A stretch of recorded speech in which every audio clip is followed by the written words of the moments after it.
जगत सारा क्षणिक है और आत्मा एक नित्य है। आत्मा का अनुभव बस एकमात्र नित्य है।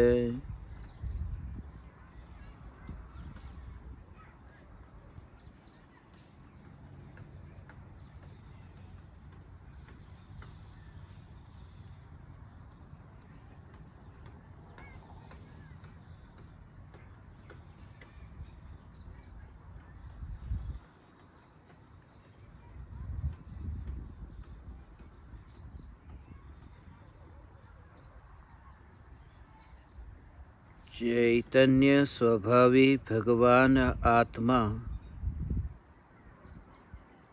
अनादि अनंत शुद्ध चैतन्य मात्र है। ज्ञान मात्र है। मैं शुद्ध चैतन्य मात्र, ज्ञान मात्र,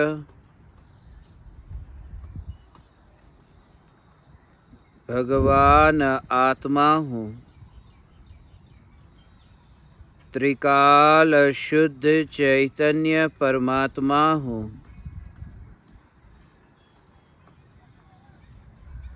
अनंत गुणाधिपति एक ज्ञायक देव हूँ। अगणित ज्ञेयों के प्रतिबिंबों से अप्रभावित ज्ञान पर्यायों में एक समय के लिए भी नहीं मिलने वाला, एक समय के लिए भी नहीं सिकुड़ने वाला, त्रिकाल ध्रुव चैतन्य सत्ता मात्र भगवान आत्मा हूँ।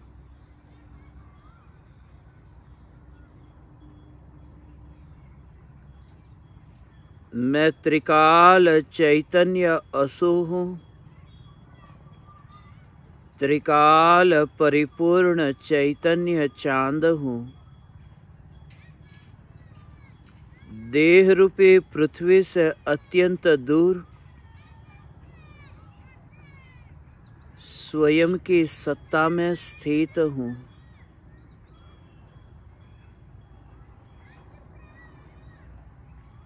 अनुभूति मात्र जिसका लक्षण है, यह चैतन्य परमात्मा ही मैं हूँ। जहाँ न तो करना है न तो होना है, जो सिर्फ सत्ता है, यह चैतन्य सत्ता मैं हूँ। जग का परिणमन जग में होता है और चैतन्य सत्ता सदैव मौन होती है।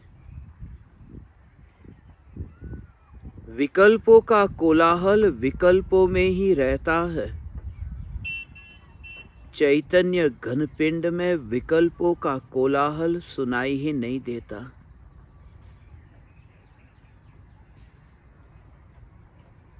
यही चैतन्य तत्व का त्रिकाल मौन स्वरूप है।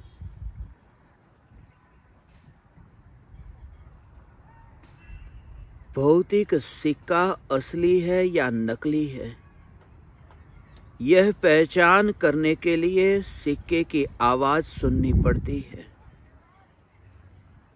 सिक्के की आवाज से सिक्के की पहचान हो जाती है कि यह असली है या नकली। ध्वनि से सिक्के की पहचान होती है। और स्वरूप की पहचान ध्वनि से नहीं, मौन से होती है। इसलिए जिन्होंने पाया वह मौन हो गया, जिन्होंने समझ लिया वह समा गया, वह फिर भटकता नहीं है। समझ लिया कि समा गया, क्योंकि समझ यह आई कि बोलना भी अब व्यर्थ है, बोलना भी अब असार है। बोलने का भाव अब संसार दिखता है। चैतन्य की पुकार करने का भाव भी जहाँ संसार दिखता हो, क्योंकि परम शांति का भोग हुआ है मौन के काल में, निर्विकल्प मौन के काल में। क्षणिक के बोध के बल पर नित्य चैतन्य परमात्म तत्व की अनुभूति हुई। क्षणिक से भाग करके नहीं, क्षणिक के बोध से। बोध तो अज्ञानी को भी होता है, मगर अज्ञानी को जो क्षणिक का बोध होता है वह क्षणिक के लक्ष्य से होता है। इसलिए अज्ञानी को होने वाला क्षणिक का बोध क्षणिक ही टिकता है। रोज जीवन में इतनी घटनाएं घटित होती है, इतने बोध मिलते हैं, मगर वे बोध फिर याद क्यों नहीं रहते? इतने लोगों की अर्थी रास्ते पर जाती हुई देखते हैं, मगर भीतर में तो यही मान्यता रहती है कि मौत सदैव पराये की होती है, अपनी नहीं। इतनी अर्थियां उठती है, मगर भाव ही नहीं आता। लगता तो ऐसा ही है कि बस मैं कोई अलग लोक का हूं, मैं बच जाऊंगा। इसलिए मृत्यु की चर्चा भी होती है, मृत्यु का दर्शन भी होता है, मगर पराया ही मुख्य होता है। यही वजह है कि क्षणिक का बोध उसके हृदय को छू नहीं पाता, सिर्फ बुद्धि तक सीमित रहता है। और जब तक क्षणिक का बोध हृदय से न हो, भावों से भीग करके न हो, तब तक नित्य की अनुभूति की यात्रा नहीं हो सकती। भूतकाल में हुए समस्त अनुभवों के फूलों की एक माला तैयार करके उस माला को गले में पहनना चाहिए। मनके की ये मोती की माला को गले में मत पहनना। ज्ञानियों ने जो माला का महत्व बताया वो यही महत्व है कि भूतकाल में तुम्हारे जीवन में जितनी भी घटनाएं घटी हो, हर एक घटना को एक फूल समझना और उस फूल को फेंक मत देना, उस फूल को बचा कर रखना। फिर दूसरी कोई घटना घटी, उसे भी भूल मत जाना, याद रखना। भूतकाल को भूलने के लिए मैं नहीं कहता, मैं कहता हूं भूतकाल को याद रखो, उन फूलों को इकट्ठा करके रखो और फिर उन फूलों से बनी हुई माला को गले में पहन करके चलो, जिससे भविष्य में जब तुम आगे जाओ तब तुम्हें ये गले में पहनी हुई ये फूलों की माला दिखाई दे, जिससे तुम सावधान हो। वहां गुरु न हो, मगर ये फूलों की माला हो। और खास याद रहे, गुरु का उपदेश जितना उपयोगी न होगा, स्वयं के भूतकाल के अनुभव, स्वयं के भूतकाल के बोध, ये बोध के फूल से बनी हुई माला अधिक उपयोगी होगी। उसका कारण यह है क्योंकि गुरु की वाणी वह वाणी पराये की होगी और वह बोध स्वयं का होगा। पराये की वाणी से स्वयं का बोध अधिक उपयोगी होता है, क्योंकि उस अनुभव से गुजरे है, वाणी से गुजरे नहीं है। वाणी में जो कहा जा रहा है वह तो अनजान है, उस चैतन्य परमात्मा के बारे में कुछ भी नहीं जानते। इसलिए स्वयं के अनुभव को, स्वयं के जीवन में हुए भूतकाल के क्षणिक के बोध को, जितनी भी घटनाएं घटित हुई, मैंने तो उस घटनाओं का एक लिस्ट तैयार किया था, एक सूची तैयार की थी।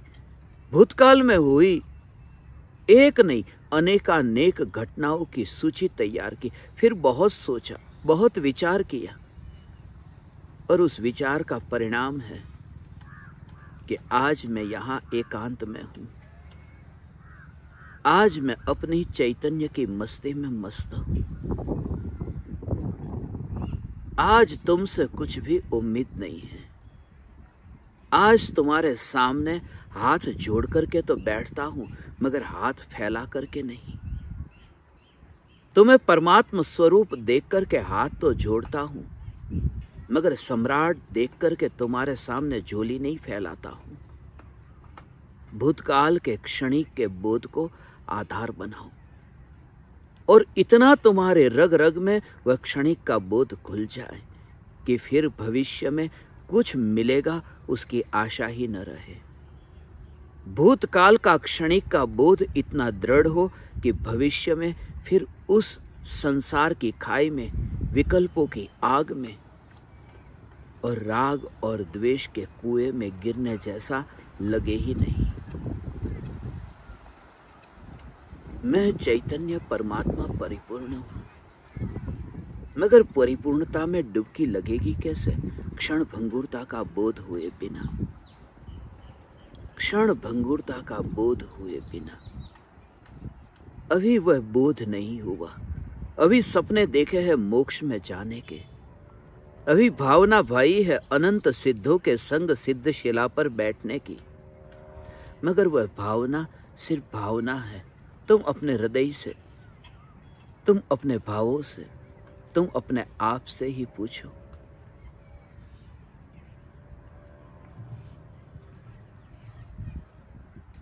एक बार ऐसा ही हुआ था किसी चर्च में, इंडोनेशिया के चर्च में सत्संग था, और सत्संग में मुझे बोलना था, उससे पहले वहां के पादरी को बोलना था। ईसाई पृष्ठ का नंबर पहले था। परिचय देने से पहले वह प्रवचन दे रहा था, और उस समय वो वहां के श्रोताओं को पूछ रहा था, बाइबल का एक चैप्टर खोला था, वहां के श्रोताओं को पूछ रहा था कि आप में से कौन है जो स्वर्ग जाना चाहते हैं? सभी लोगों ने अपने अपने हाथ ऊंचे किए। एक आदमी ने अपना हाथ नहीं ऊंचा किया। पादरी थोड़ा चौंक गया, मगर थोड़ी देर बाद उस पादरी ने फिर पूछा कि आप में से नरक जाना कौन चाहता है? फिर किसी ने हाथ ऊंचा नहीं किया। पादरी ने उस एक व्यक्ति को पूछा कि तुमने स्वर्ग में जाने के लिए भी अपना हाथ ऊंचा नहीं किया, और नरक में जाने के लिए भी हाथ ऊंचा नहीं किया। तुम्हारा इरादा क्या है? उस आदमी ने उस पादरी से कहा, आप तो ऐसे बात कर रहे हैं जैसे बाहर कोई बस खड़ी हो और स्वर्ग में लेकर के जा रही हो, जैसे अभी स्वर्ग में जाना हो, इस तरह से आप प्रश्न कर रहे हैं। और मेरा उत्तर यही है, स्वर्ग में तो मुझे भी जाना है, मगर अभी नहीं। स्वर्ग में तो मुझे भी जाना है, मगर अभी नहीं। अभी कुछ अधूरा है, अभी कुछ बाकी रह गया है। बस ये सभी अज्ञानियों की यही हालत है। पाना तो सम्यक दर्शन है, पाना तो चैतन्य तत्व है, पाना तो परमात्मा को है, मगर परिवार में कुछ अभी अधूरा रह गया है। पाना तो मोक्ष को है, मगर अभी ये मोह की माया अभी कम नहीं हुई। सिद्ध शिला पर विराजमान होना है, मगर संसारी जनों से भी उम्मीद अभी बाकी है। इसलिए आज नहीं तो कल ये उम्मीद खड़ी है। क्षणिक का बोध का अर्थ कि अब भविष्य में तुम्हारी दृष्टि जाए ही नहीं। भूतकाल के जीवन के अनुभव से इतना बोध लिया भर गया कि अब कुछ पाने जैसा रहा ही नहीं। जीवन में इतना धोखा खाया कि पेट भर गया, अब भूख ही नहीं लगती, प्यास ही नहीं लगती, क्योंकि जगह ही नहीं है भीतर। पानी डालूं और अनाज डालूं, खाऊं तो कहां खाऊं, भोजन भी कैसे करूं, अंदर जगह ही नहीं है। और ऐसा नहीं है किसी से उम्मीद रखी थी इसलिए धोखा खाया। यह दिखाई दिया उम्मीद से धोखा नहीं मिलता, उम्मीद स्वयं ही धोखा है। ये आकांक्षा, ये आशा ही स्वयं ही एक धोखा है। इसलिए भविष्य के सपने देखने वाले त्रिकाल ध्रुव चैतन्य तत्व को उपलब्ध नहीं हो पाते। चैतन्य तत्व की ऐसी निर्विकल्प अनुभूति उसके भीतर प्रकट ही नहीं हो पाती। क्षण भंगुरता का ऐसा बोध, और जिस समय क्षण भंगुरता का बोध हो, मैं बोध के लिए कहता हूं, मैं त्याग के लिए नहीं कहता, मैं बोध के लिए कहता हूं कि बोध हो, क्षण भंगुरता का बोध हो। तुम उपाश्रय में भी जाते हो, उपाश्रय में जहां तुम जाते हो वहां पर तुम्हें सिखाया जाता है कि भोगों के पीछे भागो मत, भोगों की वासना की कामना तुम मत करो। मैं ये नहीं कहता कि भोगों के पीछे भागो मत, मैं ये कहता हूं कि भोगों को ठीक तरह से समझ लो, भोगों के स्वरूप को समझ लो कि भूतकाल में बहुत बार मैं भोगों के पीछे भागा, मुझे मिला क्या? महाराज साहब के पास में तुम प्रवचन सुनने जाते हो, वे तुम्हें व्रत दिला देते हैं, परिग्रह परिमाण का व्रत दिला देते हैं, ब्रह्मचर्य महाव्रत दिला देते, ब्रह्मचर्य अणुव्रत दिला देते, दीक्षा भी दे देते हैं, गृहस्थ दशा में रह करके भी व्रत का पालन करना सिखा देते। तुम भागना चाहते हो भोगों की ओर, और वे तुम्हें पीछे से पकड़ लेते हैं। भोगों की ओर तुम्हारी दौड़ है, वो पीछे से पकड़ते ही, छोड़ते ही नहीं। और उस समय ऐसा लगता है कि बस अब तुम भोगों से बच गए। भोगों से बच नहीं गए, तुम्हें जाने से रोक दिया गया। दूर हो तुम भोगों से, मगर समझ से नहीं। समझ का मतलब कि तुम्हें किसी ने पकड़ा नहीं है और फिर भी तुम भागते नहीं हो। वो भीतर की समझ से, भीतर के बोध से, और तुम ही प्रामाणिक हो, तुम ही गवाह हो, तुम ही साक्षी हो, और कोई पराया नहीं, और कोई पराया गुरु नहीं। इसलिए ये कहा स्वयं से महान कोई दूसरा गुरु नहीं। इसलिए ये कहा कि गुरु के सामने भी अपने वक्तव्य को जब तुम बताओगे तो गुरु तुम्हारे वक्तव्य को सुन तो लेगा, मगर गुरु भी अनुभव नहीं कर पाएगा जो अनुभव तुम्हें हुआ है, क्योंकि प्रत्येक व्यक्ति का अनुभव स्वयं का है और यह अनुभव का आदान प्रदान नहीं हो सकता। मैंने गुरुदेव से जो ज्ञान पाया, परम कृपालु देव से जो ज्ञान पाया, जे स्वरूप समझा विना पाम्यो दुख अनंत, ये शब्द मैंने जो कृपालु देव से सीखा, मैंने यहां आपके सामने बोल दिया। जो मुझे मिला मैंने आपको दे दिया, जो मैंने सुना वह आपको सुना दिया। शब्दों का आदान प्रदान होता है, शब्दों की लेन देन होती है, मगर अनुभूति की लेन देन नहीं होती। मेरे जीवन में जो अनुभव हुए हैं वो अनुभव मैं तुम्हें दे नहीं सकता। उस अनुभव को मैं किसी को दे नहीं सकता। अनुभव का आदान प्रदान नहीं हो सकता। इसलिए अनुभव स्वयं का हो। भूतकाल में जितने भी तुम्हारे जीवन में अनुभव हुए हो, उन अनुभवों को साक्षी बनाओ, उन अनुभवों को साक्षी बनाओ, और उन अनुभवों जिस आग से तुम गुजरे हो, अब फिर तुम वहां नहीं जाओगे। बच्चे को तुम कितना भी कहो कि तू आग के पास में मत जाना, फिर भी बच्चा आग के पास जाता है। और एक बार ऐसा हुआ कि बच्चे ने आग को छू लिया, अब वो जाता नहीं है। अब माँ कहती है जा तू, बच्चा नहीं जाता। माँ गुस्से में आकर के कह देती है जा तू, मना कर रही थी तुझे, अब जा तू। माँ अपना हाथ से बच्चे के हाथ को पकड़ करके आग के पास लेकर जाए डराने।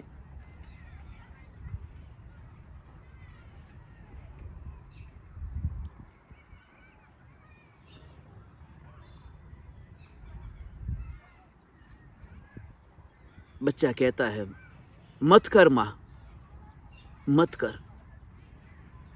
ऐसा क्यों? क्योंकि बच्चे को स्वयं को अनुभव हो गया। स्वयं का अनुभव उसके लिए अब साक्षी हो गया। क्षणिक का बोध और नित्य का अनुभव। अमावस का अनुभव हुए बिना पूर्णिमा का अनुभव हो ही नहीं सकता। आज की पूर्णिमा तुम्हें तब दिखाई देगी यदि तुमने अमावस का अंधेरा देखा हो। पूरे भ्रमित जीवन से छुटकारा तब होता है। क्षणिक का बोध। अब उम्मीद न रहे। इतनी बार अब तुम्हें कोई हाथ जोड़े, मैं तुझे संसार में सुख दूंगा, मगर अब तुम्हें वो सुख सुख लगता ही नहीं है। इसलिए मैं ज्ञान दीपकों से ये कहता हूं, तुम्हारे भूतकाल का अनुभव जीत जाए और आशा भविष्य की हार जाए। दोनों के बीच में लड़ाई होती है। भूतकाल का अनुभव और भविष्य की आशा। जैसे कल मिठाई का टुकड़ा खाया था, मिठाई चखी, मगर आज जब मिठाई सामने है तो खाने का मन होता है। कल फिर पेट भर गया था तो ऊब हुई थी, उल्टी होने लगी थी।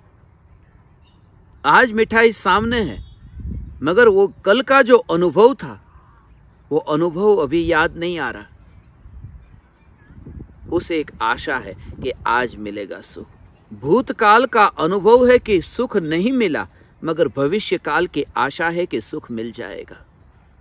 क्षणिक के बोध का अर्थ ही यह है कि भविष्य की आशा न रही, क्योंकि बोध इतना गाढ़ था, बोध इतना गहन था कि अब कोई उम्मीद न रही। अब ये रस्सियां कटती गई और घड़ा कुएं के अंदर चला गया। अब जीवन की क्षणभंगुरता का बोध ऐसा हुआ कि तुम्हें अब ये कहना नहीं पड़ता कि तुम रुक जाओ, तुम भागो मत, तुम भोगों के पीछे मत भागो। अब तुम्हारा कोई निरीक्षण करे ये जरूरी नहीं होगा। निरीक्षक को तुम्हारे पास में बैठना नहीं पड़ेगा। जैसे परीक्षक, तुम परीक्षा देते हो और पास में बैठ करके देखता है, तुम नकल तो नहीं करते। जैसे बच्चे पढ़ते हैं और माँ बाप पास में बैठते हैं कि बच्चा सो तो नहीं गया, परीक्षा के लिए तैयारी तो ठीक करता है ना। तब तुम ही स्वयं ही प्रमाण हो जाओगे। जीवन की क्षणभंगुरता के बोध के बल पर बस मैंने भूतकाल में भोगों के पीछे इतनी दौड़ लगाई, संसारी जनों से मिल मिल करके इतनी आशा बनाई, मगर कुछ भी नहीं मिला, कुछ भी नहीं मिला। मिला नहीं मिला ऐसा नहीं, मिला। भोगों को भोग करके मुझे कुछ भी नहीं मिला। नहीं मिला नहीं, बहुत कुछ मिला। यह मिला, बोध मिला कि भोगों के पीछे भागने से कुछ नहीं होता। ये बोध मिला और ये बोध महामंत्र है। इस बोध के सहारे ही फिर तुम्हारी यात्रा, धर्म की यात्रा प्रारंभ होती है। जितना क्षणभंगुरता का बोध हो, क्योंकि आज तो बुद्ध पूर्णिमा का दिन है, आज बोध का दिन है, क्षणिक के बोध का दिन है। बुद्ध ने क्षणभंगुरता की बातें बहुत कही। उन्होंने क्षणभंगुरता के दृष्टांत बहुत दिए। आकाश में बनने वाला इंद्रधनुष, ये क्षणभंगुर, पल पल में पलटता जो संसार का रूप। धम्मपद से भी मुझे बहुत कुछ जानने को मिला है। बौद्ध का ग्रंथ है धम्मपद। क्षणिकवादी बौद्ध है, मगर क्षणिकवाद वो क्षणिक का स्वरूप जिस तरह से बताया है कि कैसे क्षण क्षण में पलटता है ये संसार, आज जो तुम्हारे प्रति इतनी करुणा से भरा हुआ है, थोड़ी ही देर के बाद में वह क्रोध से भरा होगा। वो धार्मिक नहीं है, वो तैयारी कर रहा है करुणा से क्रोध की। आज जो तुम्हारे पीछे सब कुछ लुटाने को तैयार है, और थोड़ी देर बाद देखो कि अब वह लूटने के लिए तैयार है। और ये पल पल पलटता संसार का रूप, जब तुम जागोगे तब तुम पाओगे। अज्ञानी दूसरों पर हंसता है और ज्ञानी स्वयं के भूतकाल पर, कि मैं क्या कर रहा था, मैंने भूतकाल में कैसे कैसे ये संसार को कैसे पकड़ा।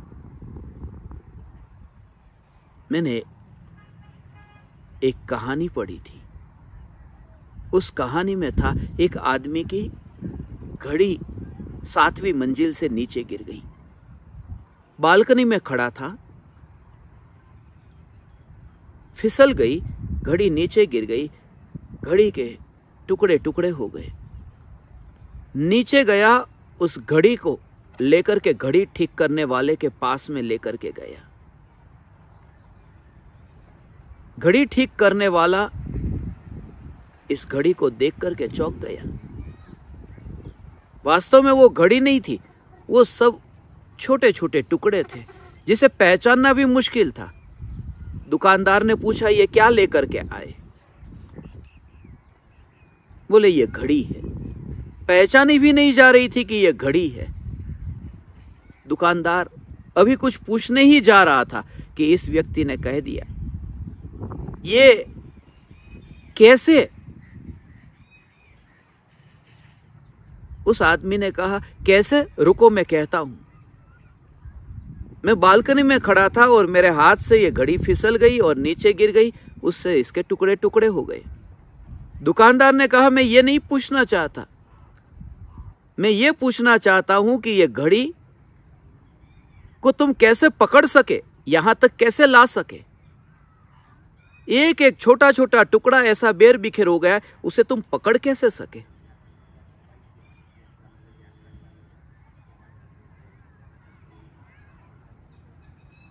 जब तुम्हें आत्मा का अनुभव होगा तब तुम्हें संसार ऐसा लगेगा कि इस संसार की मोह माया को मैं पकड़ कैसे सका, जिसमें पकड़ने जैसा कुछ था ही नहीं, मैं कैसे पकड़ सका इसे। इसलिए ज्ञानियों को स्वयं के भूतकाल का अनुभव अभी गवाह है। इसलिए वन जंगल में एकांत में ऐसा कुछ लगता नहीं है कुछ छूट गया है मेरा, कुछ अधूरा रह गया, जो भोग सकता था और भोगने से वंचित रह गया। नहीं लगता, नहीं लगता। जब मैं बच्चा था तब मेरे से बड़े बड़े जो थे उनकी शादियों को मैं देखता था। अब मैं बड़ा हो गया, मेरे से जो छोटे छोटे हैं उनकी शादियों को देखता हूं, मगर ऐसा लगता नहीं है कि अरे मैं कुछ अधूरा रह गया, कुछ संसार को भोगने से अधूरा रह गया। और इस जन्म का नहीं, पूर्व भवों का बोझ लेकर के मैं यहां बैठा हूं, पूर्व भवों का बोझ लेकर के बैठा हूं। इसलिए इस भव का भोग भोगना जरूरी नहीं था। अनंत अनंत भवों की यात्रा थी, अनंत अनंत भवों के संसार के कीचड़ में गिरना हुआ था, मगर क्षणिक का बोध इतना जोरदार हो कि अब तुम्हें नित्य की ओर आना ही आना हो। अब तुम बच न सको, मगर बोध इतना घना हो, इतना घना हो, कच्चा न हो, पक्का हो। तुम्हारा क्षणिक का बोध बिल्कुल पक गया हो।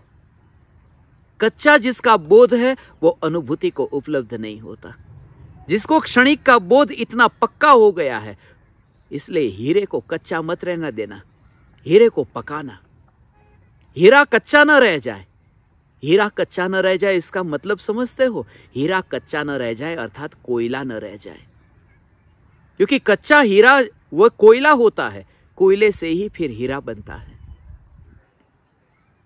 जमीन में, खदान में जो कोयला लाखों बरसों तक जमीन के नीचे ही दबा रहा, इतना दबा रहा कि वो वजन सहन करते करते वह कोयला ही फिर हीरा हो गया। पका है जमीन के नीचे, सहा है उसने। कच्चा मत रहना, वरना तुम कड़वे रह जाओगे। जो कच्चे हैं वे कड़वे रह जाते हैं। इसलिए जो पेड़ के फल है, कच्चे फल को यदि तुम पेड़ से नीचे उतार दो, वो कड़वे होंगे, मीठे न होंगे। पका हुआ हो वह फल, उसमें मिठास फिर लानी नहीं पड़ेगी। और असली हो, आम कार्बन से पकाया हुआ न हो, पेड़ पर पका हो, वृक्ष के साथ में रह करके वह पका हो। तुम्हारा वैराग्य पके स्वरूप के साथ में अनुसंधान हो, अपने साथ में कनेक्शन हो, और फिर वैराग्य परिपक्व हो। फिर वो परिपक्व वैराग्य फिर टिकेगा। एक ही उपाय है, यह क्षणिक का बोध और नित्य का अनुभव। क्षण भंगुरता के बोध से तुम इतने भर जाओ, कच्चे न रहो, वरना पीड़ा होगी। यही तो सुनते हैं ना उपाश्रय में जाकर के भी, भोगियों के प्रति कितना विरोध होता है। ये पापी, ये भटकेगा, ये नरक में। वो नरक में जाएगा तो जाएगा, उसके स्वयं के कर्म, स्वयं के भाव, उसका भोगना भी स्वयं का। मैं इतनी झंझट क्यों उठाता हूं? मगर मैंने महाराज साहबों को तो ऐसा कहते हुए चिल्ला चिल्ला कर, भटकोगे, नरक में सड़ोगे, ये होगा वह होगा। गया, बहुत पाप करता था, गया, नरक में गया। मुझे क्या लेना देना, उसके कर्म, वो नरक में जाए, वो स्वर्ग में जाए।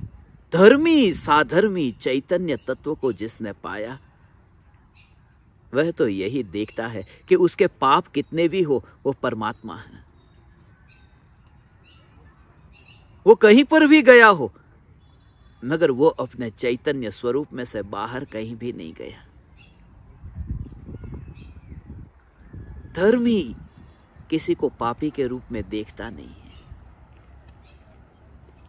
क्षणिक का बोध और नित्य का अनुभव, चैतन्य तत्व के आश्रय से क्षणिक का बोध हो, तभी तुम्हें पूर्णिमा का चांद दिखेगा।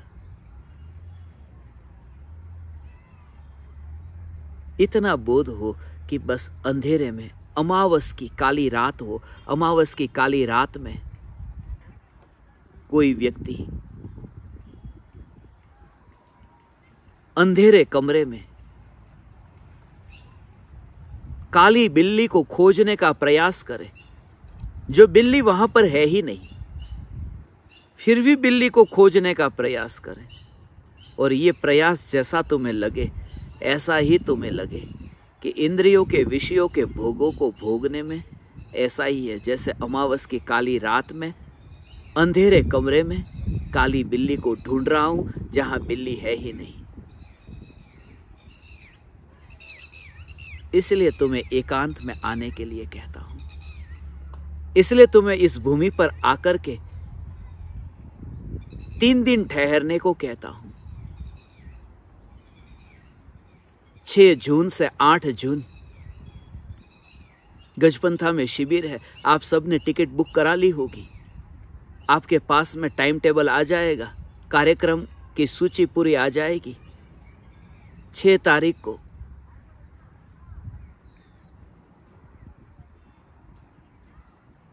सुबह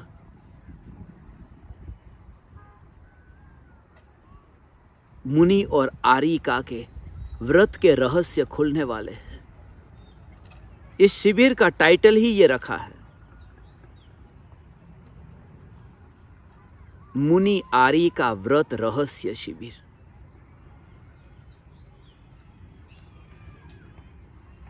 मुनि है, आर्जिका है, जो जीवन के क्षण भंगुरता के बोध से इतनी भर चुकी है और नित्य की अनुभूति के बल पर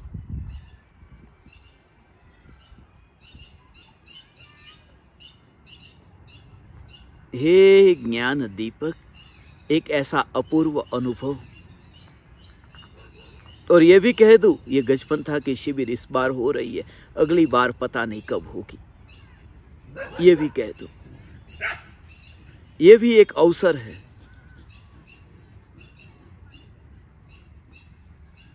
चूक गए तो चूक गए, फिर तुम्हारा रास्ता अलग और मेरा अलग। इस शिविर को मत चूकना। मुनि व्रत का पालन करना है, आरिका के व्रत का पालन करना है, मत चूकना।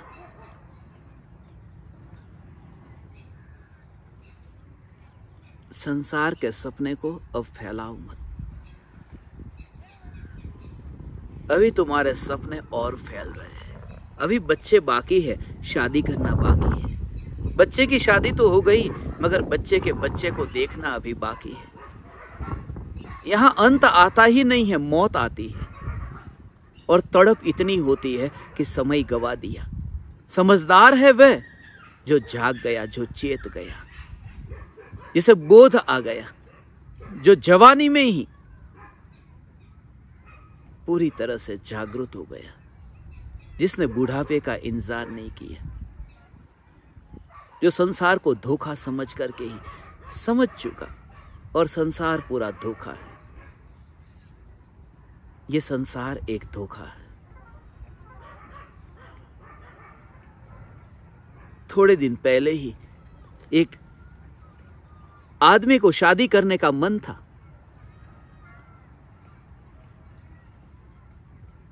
ऑनलाइन फेसबुक पर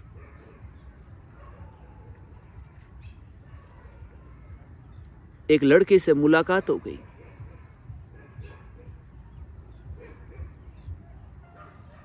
लड़की ने पूछा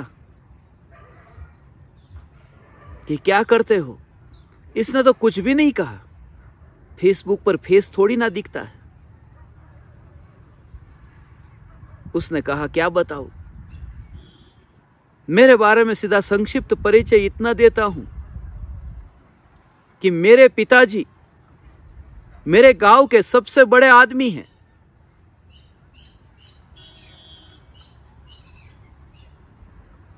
इस लड़की को शादी करने का मन हो गया। बस आशा बन गई, गांव के सबसे बड़े आदमी मेरे होने वाले पति के हो तो। और शादी के लिए जब तैयारी हुई, जब मिलने के लिए जा रहे थे, तब पता चला उसके पिताजी गांव के सबसे बड़े आदमी थे। 102 साल के थे, गांव के सबसे बड़े आदमी थे। उसने झूठ नहीं कहा, मगर संसार ऐसा धोखा ही है। ये तो फेसबुक पर ऐसा धोखा मिलता है। फेसबुक पर नहीं, असली जीवन में भी मैं तुम्हें देखता हूं ना, तुम्हारी जोड़ी भी ऐसी ही धोखेबाज जोड़ी दिखाई देती है।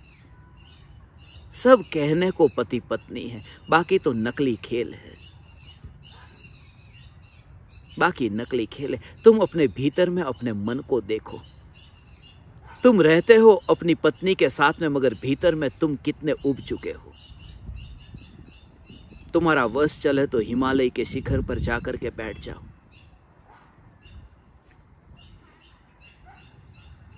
ये प्रेम नकली है, जिससे ये धोखा बना रहे, जिससे ये भ्रम बना रहे। ताजमहल पर जाकर के बैठ जाते हैं थोड़ी देर के लिए कि शाहजहां और ताज दोनों की प्रेम की कहानी। काश हमारा प्रेम भी अमर हो जाए। यहां प्रेम अमर नहीं होता। राग अमर कैसे हो सकता है? राग की मृत्यु है। द्वेष अमर कैसे हो सकता है? द्वेष की मृत्यु है। इसलिए इन दोनों से पार चैतन्य चैतन्य चैतन्य को देखो। दोनों से पार। पूर्णिमा का दिन है। अंधकार से प्रकाश की पूर्णिमा को पाने का दिन है।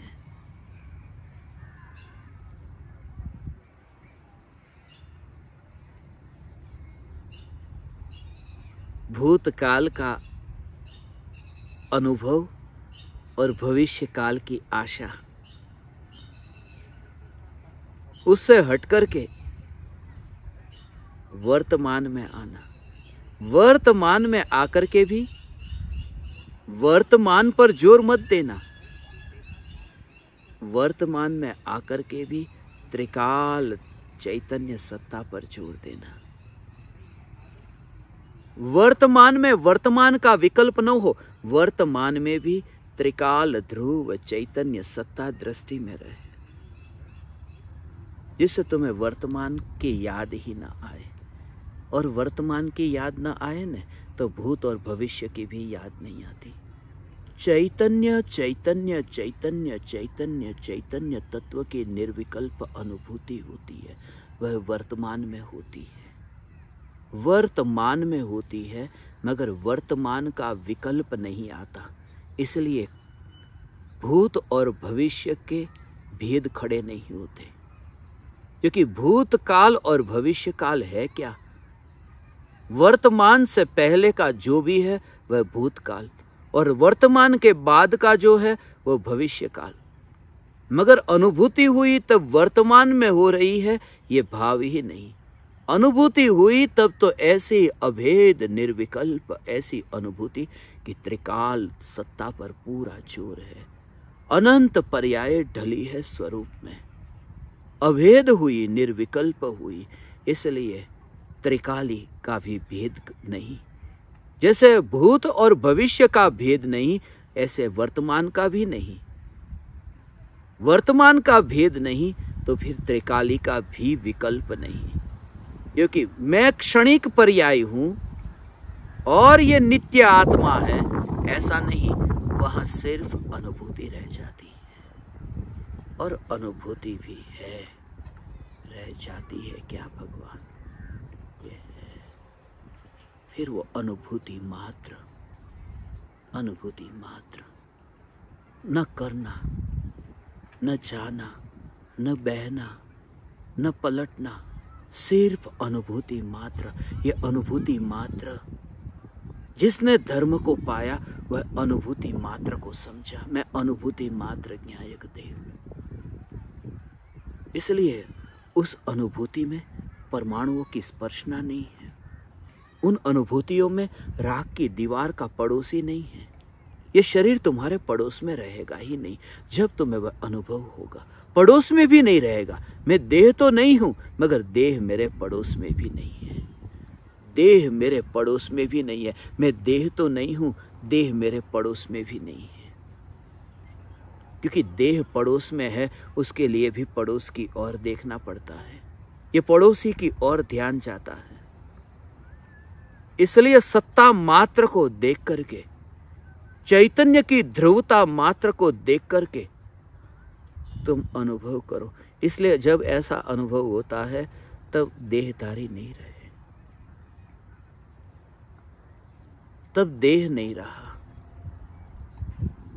तब उस चित्त को, उन विकल्पों को जो देह की क्रिया में भटकते हैं, तुम उसमें भी नहीं। ये सब से पार एक त्रिकाल ध्रुव चैतन्य सत्ता, ये चैतन्य सत्ता तुम हो ना, तुम समझ रहे हो ना इस भाव को। त्रिकाल त्रिकाल त्रिकाल ध्रुव चैतन्य सत्ता दे नहीं सकता, मगर भाव यही त्रिकाल चैतन्य सत्ता में। इसलिए बस यही यही यही यही यही मैं हूं, यही मैं हूं, यही मैं हूं, यही मैं हूं। फिर दूसरा है कौन? दूसरा है कौन? फिर यहां मैं हूं, फिर दूसरा है कौन? बस ये अपनी और ही दृष्टि रहती, यह अनुभव, यह अनुभव। फिर जीभ पर मिठास हो, शक्कर के दाने आए तो शक्कर है ही कहां? यहां आत्मा का अनुभव है। यह आत्मा का अनुभव है या शक्कर का है? ये शक्कर का अनुभव है। मीठा अनुभव, मीठा अनुभव है, मगर अनुभव स्वयं मिठास नहीं हो गया, अनुभव मिठास में परिणमित नहीं हो गया। जो आग का अनुभव हुआ है वह अनुभव आग में थोड़ी ना गया है, वह अनुभव आग में जल थोड़ी जाएगा। वह अनुभव अनुभव है और आग आग है। कहते हैं आग का अनुभव, मगर अनुभव अनुभव है। इसलिए सारे जग का अनुभव हो, मगर तुम्हें अंतर में यह जागृति कि यहाँ मैं ही तो हूँ। जग का अनुभव, मित्र का अनुभव हुआ, शत्रु का अनुभव हुआ, परिवार का अनुभव हुआ, रिश्तेदारों का अनुभव हुआ, इतना तो अनुभव हुआ। ये अनुभव इतने तो हुए, मगर सब अनुभवों में तुम्हें यह जागृति रहे कि ये अनुभव किसी पराये का नहीं। मैं अनुभव स्वभाव के बाहर जाता ही नहीं, ये चैतन्य परमात्मा। और उस समय वह विकल्प ही नहीं आएगा। किस आकार में है अभी बर्फी, उसका विकल्प ही नहीं आएगा। किस आकार में है, जिस पात्र में वह मिठाई बनी है, मगर पात्र का विकल्प ही नहीं आएगा। कितनी बार विकल्प आता है। ये अनुभव स्वभाव को जो पहचान लेता है, इसलिए मिठाई को, जैसे पेड़ा होता है ना, पेड़े को ऊपर से दबाया और पहले तो गोल आकार है, ऊपर से दबा करके उसका आकार पेड़े का आकार हो गया। मगर जिससे वो पेड़ा बना है उस समय वो आकार तैयार हुआ। मगर जिससे वो आकार तैयार हुआ, जिस वस्तु से उसको दबाया गया है और ये आकार तैयार हो गया, विकल्प ही नहीं आता कि कैसे ये आकार तैयार हुआ। सिर्फ मिठाई का अनुभव हुआ, उस झंझट में तुम नहीं पड़ते। ऐसे ही जग में से कुछ लेना नहीं। यदि तुम्हें मिठास को भोगना है तो वो पेड़े, उसका आकार किससे बना, उसके विकल्प में नहीं जाते। किसका हाथ उस पर लगा था, उन विकल्पों में नहीं जाते। सिर्फ अनुभव, और इस अनुभव की मस्ती में ही दिन रात बीत जाते हैं। मुनिराज वन जंगल में बरसों बरसों तक रहते हैं। हजारों वर्षों तक की साधना का ये उदाहरण है। आदिनाथ भगवान की 1000 वर्ष की तपश्चर्या, कैसे वन जंगल में विहार करे, वन जंगल में वास करे और थकान न लगे, ऊब न आए। एक ही कारण से, क्योंकि मैं ही मैं हूं, कोई दूसरा है ही नहीं। ऊब तो पराये से आती है, अपने से कभी ऊब नहीं आती। पराया कोई पास में बैठे तो ऊब आ जाती है, फिर वो कोई भी हो, ऊब आ जाती है। जब तुम इस अनुभव स्वभाव को पहचानो, वो तब पहचानोगे जिसके जीवन में भूतकाल का बोध जो हुआ, उस बोध को लेकर के स्वरूप में अब स्थित हुआ। अब वो समझ गया, मौत से पहले ही उसकी पकड़ छूट गई। 4 आदमी स्मशान ले जाए, उससे पहले ही वो चिता पर जाकर के एक बार बैठ चुका। रिहर्सल हो चुका। अब वो अभिनय कठिन नहीं होगा, रिहर्सल हो चुका है। उस जगह को देख लिया। जाने से पहले कार्यक्रम का आयोजन होने वाला है, उससे पहले ही कार्यक्रम के स्थान को देख लिया। इसलिए तो तुम अनुभव स्वभाव को समझो, और ये तुम्हें कुछ क्षण के लिए होगा। ये तुम अभ्यास करोगे ना, तो अभ्यास थोड़े क्षण के लिए होगा, ये कंटिन्यूस नहीं चलेगा। क्योंकि मन है ना, वो उछलेगा, मन उछल कूद करेगा। मगर फिर भी तुम अपनी चैतन्य के मस्ते को मत छोड़ना, उसे उछल कूद करने देना। एक कहानी मैंने सुनी थी, एक आदमी ने भूत को अपने वश में कर लिया।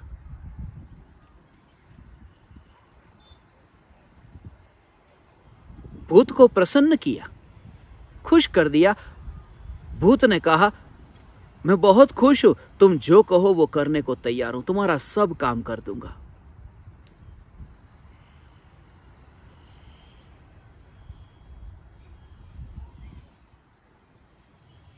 मगर एक शर्त है, मुझे बिना काम का मत रहने देना।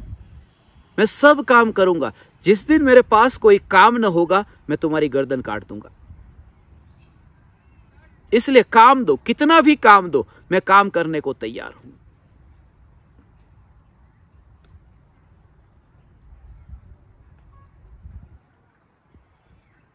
ये आदमी तो थोड़ा डरा भी, मगर उसे लगा कि कोई चिंता की बात नहीं, मेरे पास तो इतने काम हैं।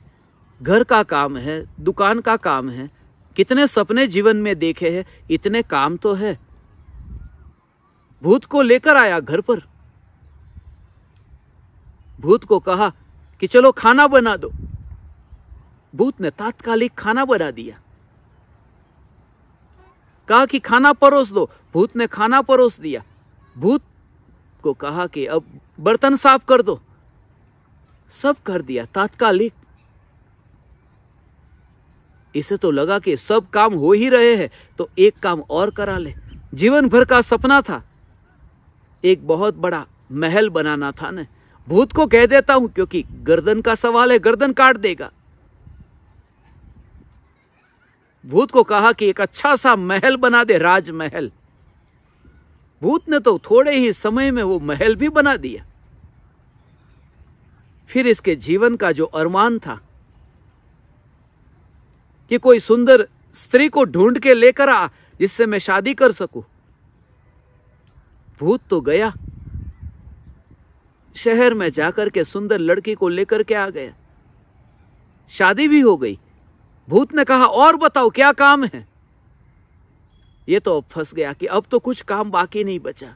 अब करूं तो करूं क्या, मौत का सवाल है, गर्दन काट देगा भूत।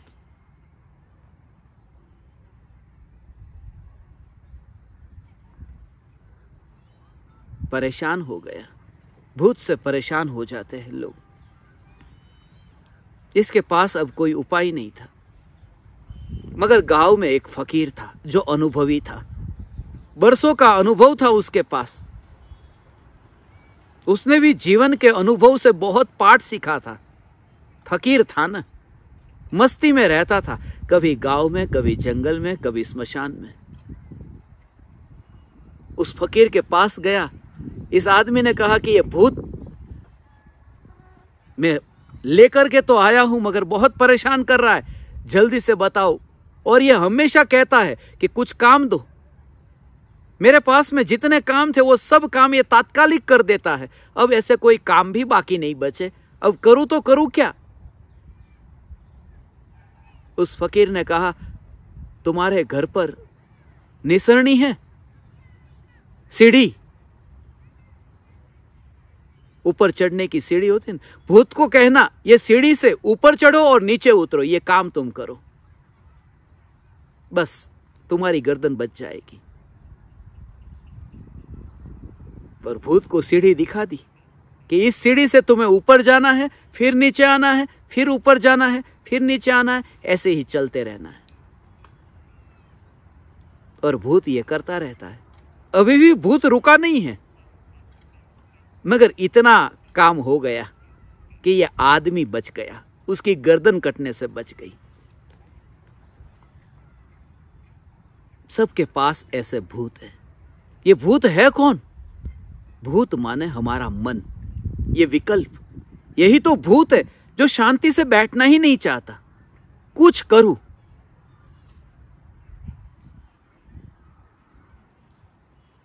और न करे तो मरने जैसा लगता है। मर जाऊंगा, दम घुट रहा है, आज तो कुछ किया ही नहीं। सुबह से ऐसे ही बैठा हूं, न अखबार पढ़ा, न किसी मित्रों से मिला, न खाना पीना खाया, आज कुछ भी नहीं। ऊब गया हूं। मन भूत की तरह है जो शांति से बैठता ही नहीं। और ज्ञानी ये नहीं कहते उस भूत को शांति से बैठने दो। वो कहते हैं उसे सीढ़ी दिखा दो, उसे जो करना है वो करने दो, सिर्फ तुम वहां पर मत जाओ, वो जो कर रहा है। विकल्प जहां पर भी जाए उसे जाने दो। सिर्फ ये जागृति कि जहां मुझे अनुभूति हो रही है वहां विकल्प है ही नहीं, तो विकल्प मेरी गर्दन काटने आएंगे कैसे? विकल्प मुझे मारने आएंगे कैसे? यहाँ तो आत्मा का अनुभव है, आत्मा का अनुभव बस एकमात्र नित्य है। हे ज्ञान दीपक, ये पूर्णिमा का चांद निकलने से पहले और सूर्य के अस्त होने के बाद ये संध्या की बेला, तुम बीच में खड़े हो। संसार छोड़ना भी है और मोक्ष पाना भी है, बीच में खड़े हो। संध्या काल है, होगी तुम्हें चैतन्य तत्व की अनुभूति, होगी होगी। अंत में यहीं पर ही आना होगा, मेरा वचन याद रहे, आज नहीं तो कल आना तो यहीं पर ही होगा। कैसे बच पाओगे? यहीं पर ही आना होगा। महलों में रहने वाले, भवनों में रहने वाले,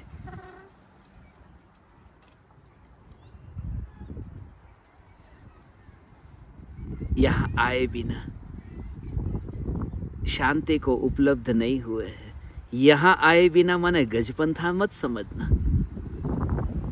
यहां आए बिना अर्थात स्वरूप में स्थित हुए बिना।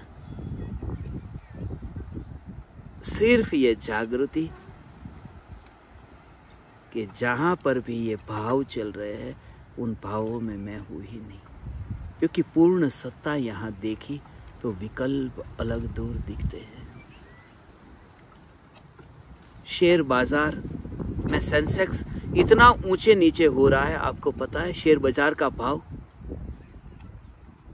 आज सोमवार का दिन है ना,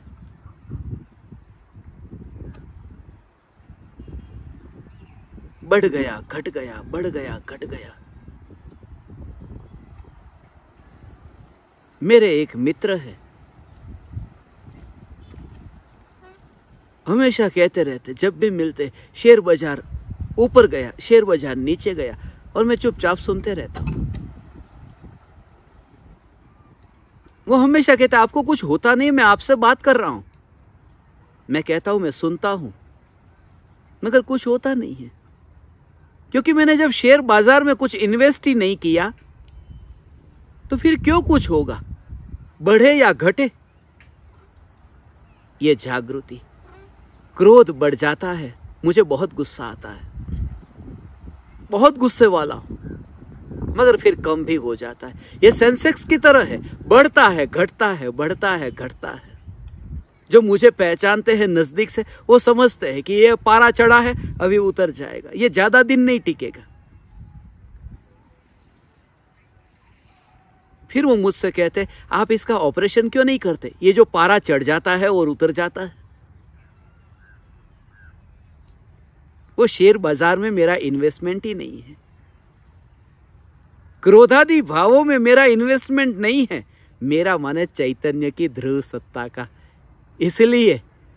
इसलिए राग बढ़े या घटे, विकल्प बढ़े या घटे, जो अनादि अनंत ध्रुव चैतन्य सत्ता है, सत्ता है, सत्ता सत्ता सत्ता।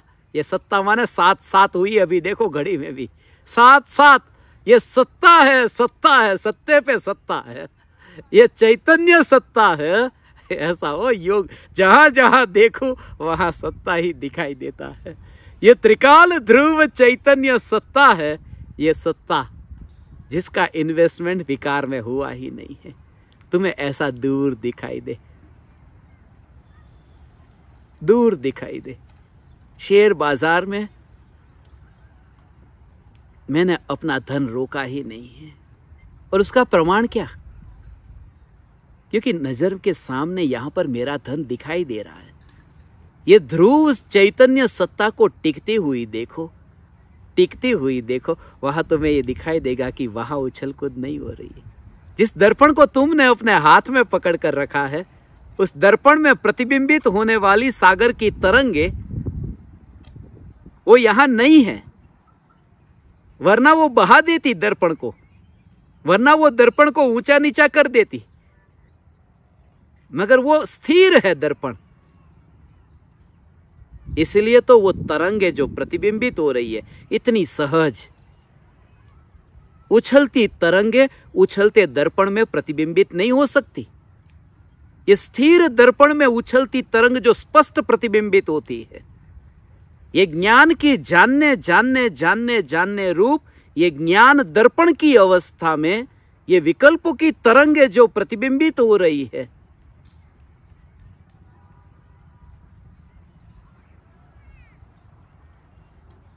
मगर दर्पण निर्लेप है। ये निर्लेप निर्लेप चैतन्य दर्पण में हो। हे ज्ञान दीपक, ये निर्लेप निर्लेप निर्लेप चैतन्य दर्पण में हो। क्षणिक का बोध हो और नित्य का अनुभव हो, अमावस का बोध हो और पूर्णिमा का अनुभव हो। तुम स्वयं ही बुद्ध पूर्णिमा हो।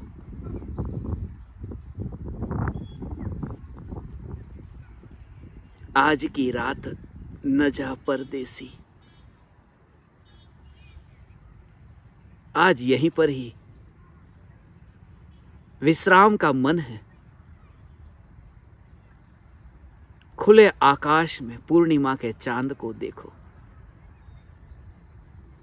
मगर वह चांद बहुत दूर दिखाई दे। वह चांद में रस न हो, जिस चांद को ग्रहण लग जाए, जिस चांद पर दाग हो, जिस चांद के बीच में बादल आ जाए, जिस चांद का कोई ठिकाना नहीं, कभी अमावस हो जाए, जो चांद यहां है ही नहीं। इस चंद को चैतन्य से दूर देखना। चंद अर्थात ये देह, ये चंद, उतना दूर जाने की जरूरत भी कहां है, यहां पर ही तो चंद है। मगर चंद को चैतन्य से दूर देखना। आज पूर्णिमा का दिन आपके जीवन में चैतन्य तत्व की पूर्णिमा की अनुभूति का कारण बने। प्रकृति सहयोग दे रही है, मौका मत गवाना। खुले आकाश के आकर बैठना, घर में ही मत रहना, छत पर जाना, बैठना आकाश पर, आकाश को देखना, आकाश में चांद को देखना और आज का बोध याद करना।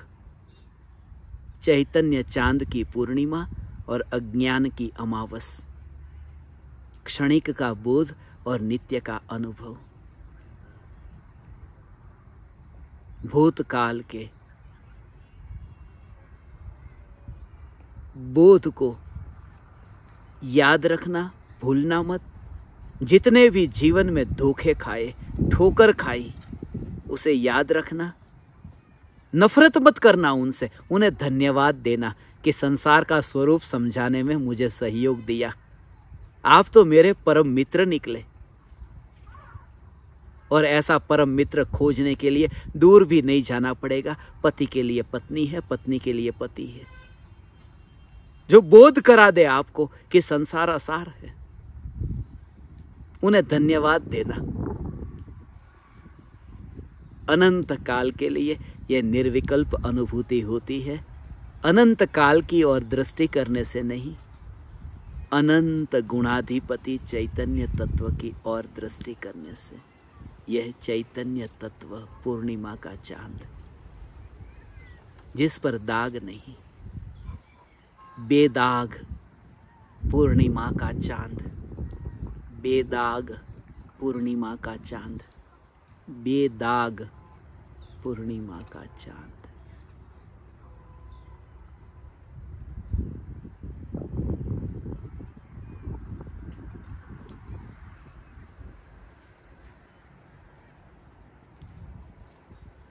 ओ